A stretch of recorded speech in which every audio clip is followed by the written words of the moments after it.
پلوامہ کا واقعہ ہوا یا اس کے بعد پہلگام کا واقعہ ہوا، ہم نے بہت کہا کہ جی آئیے ہم بائیلیٹرل انویسٹیگیشن کروا لیتے ہیں اور دیکھتے ہیں کہ یہ کیوں ہوئے. بھارت نے دونوں بار نہیں مانا، حالانکہ جوائنٹ اینٹی ٹیررزم میکنزم موجود ہے پاکستان اور بھارت کے درمیان، لیکن بھارت پھر بھی ریلکٹنٹ ہے کہ جی ہم نے نہ تو بائیلیٹرل کو انویسٹیگیشن کروانی ہے، نہ ہم نے کوئی انٹرنیشنل انویسٹیگیشن کروانی ہے. ہم نے کروانی ہے تو صرف اپنی نیشنل لیول پہ. ہماری جو نیشنل انویسٹیگیشن ایجنسی ہے وہی یہ سارے کام کرے گی. اب اس سے کیا مطلب نکلتا ہے؟ ہمارے ہاں جو ایک بات کی جاتی ہے نا کہ فالس فلیگ آپریشنز ہیں، تو اس میں کوئی ایسی کوئی فار فیش نہیں ہے. ان چیزوں میں صداقت ہے، کیونکہ بھارت بڑے عرصے سے کوشش تو کر رہا ہے لیکن اس کو ہر بار منہ کی کھانی پڑتی ہے.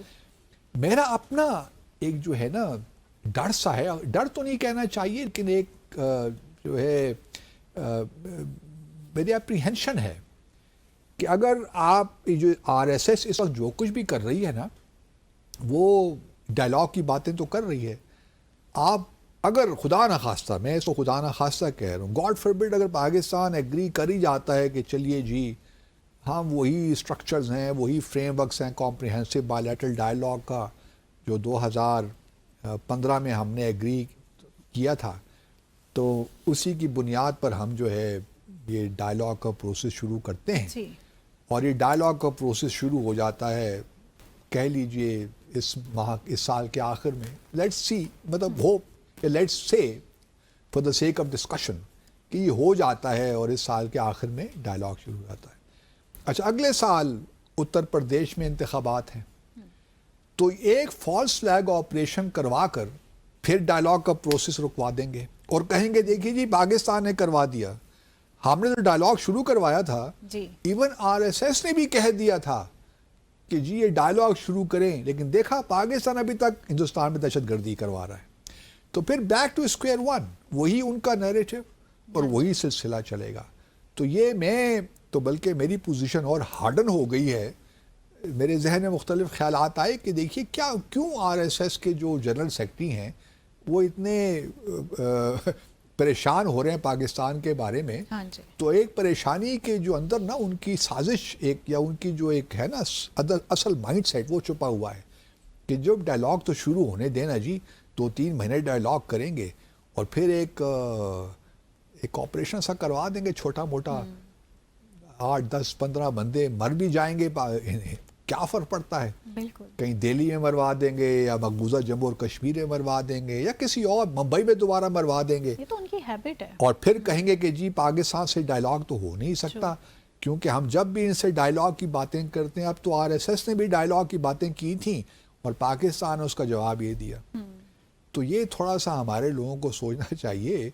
اور مجھے اب اس میں کوئی شک نہیں رہا کہ جو آر ایس ایس کی جانب سے بیان آیا ہے نا، تو اس کے پیچھے یہی حکمت عملی ہے کہ کسی طرح پاکستان کو لایا جائے اس ڈائلاگ میں، کیونکہ پاکستان کے خلاف دیکھیں دہشت گردی کا ویسی ایک نیریٹو میں تھوڑا سی جان اب ختم ہو گئی ہے. بالکل تھوڑی نہیں، بہت سی، جس طرح ہم نے گزشتہ روز بھی ڈسکس کیا تھا، جو ایون جوائنٹ اسٹیٹمنٹس بھی ناروے کے ساتھ آئیں یا اٹلی کے ساتھ آئیں یا نارڈک سمٹ جو بھارت کی ہوئی، اس میں بھی آپ دیکھیے پاکستان کا کہیں ذکر نہیں ہے براہ راست.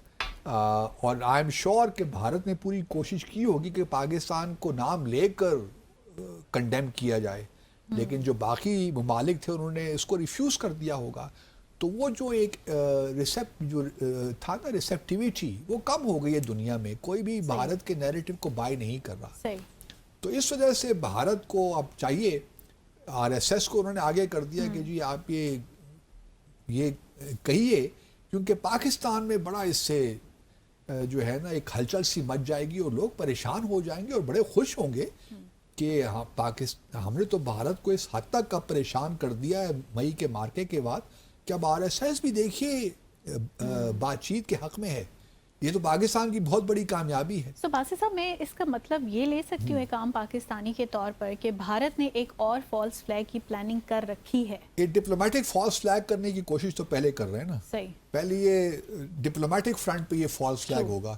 اگر ہم خدا نہ خواستہ ان کے اس چکر میں آ گئے کہ ہم نے بغیر سوچے سمجھے مذاکرات کا سلسلہ شروع کر دیا، تو ریسٹ ایشورڈ مجھے اس میں کوئی شک نہیں ہے کہ اگلے سال اگر اس سال شروع ہو جاتے ہیں یہ مذاکرات کا سو کالڈ پروسیس تو اگلے سال اتر پردیش کے الیکشن سے پہلے کوئی نہ کوئی واقعہ ضرور ہوگا، کیونکہ یہ بھارت کا ہمیشہ سے رہا ہے کہ مذاکرات کرے، فالس فلیگ آپریشن کرے اور مذاکرات کا سلسلہ توڑ دے، تاکہ جموں اور کشمیر میں کوئی سیر حاصل گفتگو ہی نہ ہو سکے نا ان کا، because they are trying to have time, get by time actually, تاکہ وہ اپنا جو اس وقت انیکسیشن ہے اس کو مضبوط سے مضبوط تر کر سکے۔ تو میرے ذہن میں تو کوئی اس میں شک و شبہ نہیں ہے، تو میں امید کرتا ہوں کہ ہم ذرا سوچ سمجھ کر قدم اٹھائیں گے۔ جو ہم یہ گیٹ کیریڈ اوے کہ بڑا زبردست کام ہو گئے جی، آر ایس ایس ہم نے بھارت کو اتنا مجبور کر دیا، اتنا کمزور کر دیا، اتنا مارا کہ آر ایس ایس بھی دیکھیے مذاکرات کے لیے تیار ہو گیا ہے۔